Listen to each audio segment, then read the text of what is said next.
Hello everyone, I'm Safal Pathak from Cambridge Overseas Solutions Private Limited, and today I have come up with yet another informative video.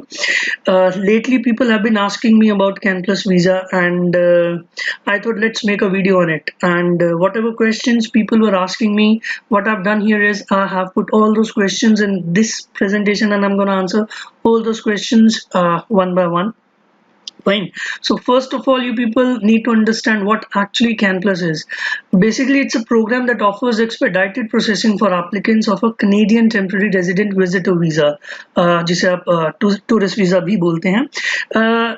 ये जो है इसमें आपकी जो application की processing होती है वो क्विक हो जाती है, बट आप इस वीज़ा के लिए तभी एंटाइटल्ड हैं अगर आपने लास्ट 10 इयर्स में ईदर कनाडा और यूएस में विजिट करा है.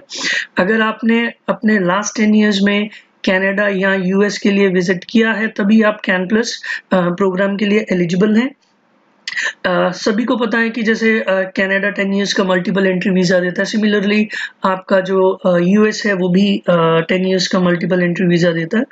और दूसरी चीज़ कि अगर हमारा जो पासपोर्ट होता है उसके ऊपर अगर वैलिडिटी 5 इयर्स ही बची है तो then it will be valid for 5 years, and afterwards अगर आप अप्लाई करना चाहते हैं तो again you have to apply, but in that application you can apply as in you can choose this program, this CanPlus program, to fasten your processing. Fine.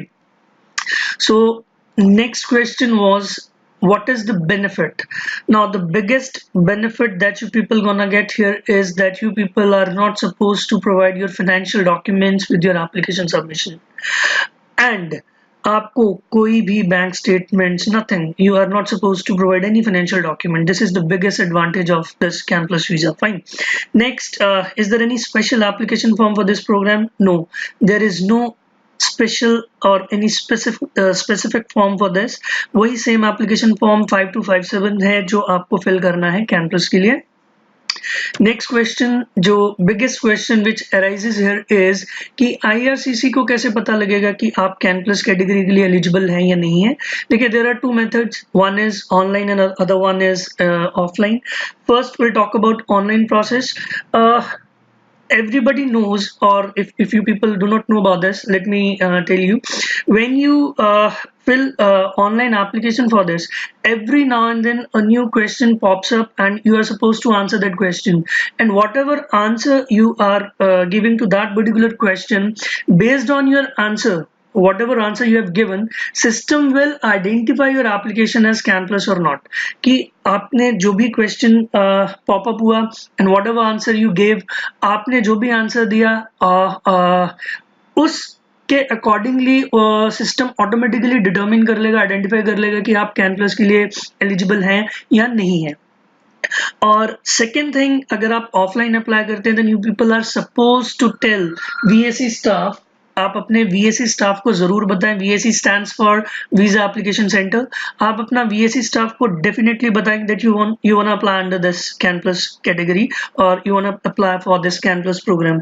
अगर आप नहीं बताएंगे तो फिर वो आपकी जो एक्सपेडाइटेड प्रोसेसिंग होती है, जिसको आप फास्ट प्रोसेसिंग बोलते हैं, वो नहीं हो पाएगी. फाइन.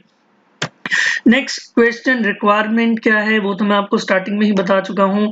आप कैन प्लस वीजा के लिए तभी एंटाइटल्ड हो पाएंगे अगर आपने लास्ट 10 इयर्स में ईदर कनाडा और यूएस में ट्रेवल किया है. Fine. one more question that people were asking कि अगर आपका जो यूएस के लिए आपने अप्लाई किया but answer has not been given yet, है ना, आपका वीजा ग्रांट नहीं हुआ है, तो क्या आप इसके लिए अप्लाई मतलब एलिजिबल हैं? नहीं, आप बिल्कुल भी एलिजिबल नहीं है.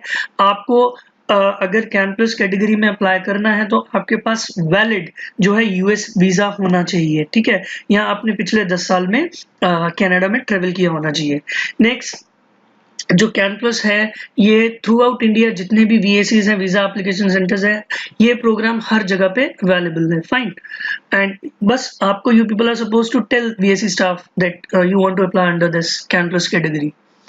Next question was, if client has a valid US visa but he hasn't traveled to US yet, will he be eligible for Can Plus?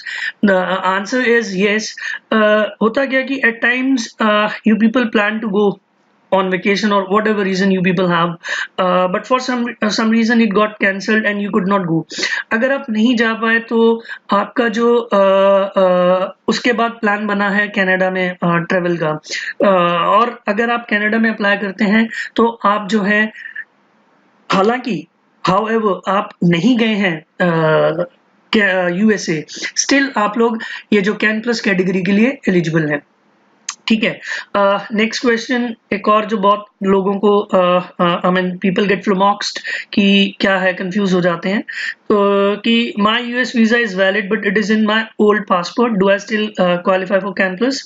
Yes, अगर आपके ओल्ड पासपोर्ट पे भी, but it has to be valid, इसको valid होना पड़ेगा in order to be eligible for this can plus program. Next question, and I guess this is the last question. Do I have to pay any additional fee to apply under the campus program? No.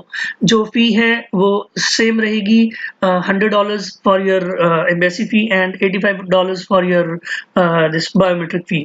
ठीक है, तो इसके लिए you people are not supposed to pay anything, pay any amount, even a single penny extra. Fine. So yes, that was the last question, and thank you very much. Keep loving and keep supporting and keep sharing my videos. Thank you very much.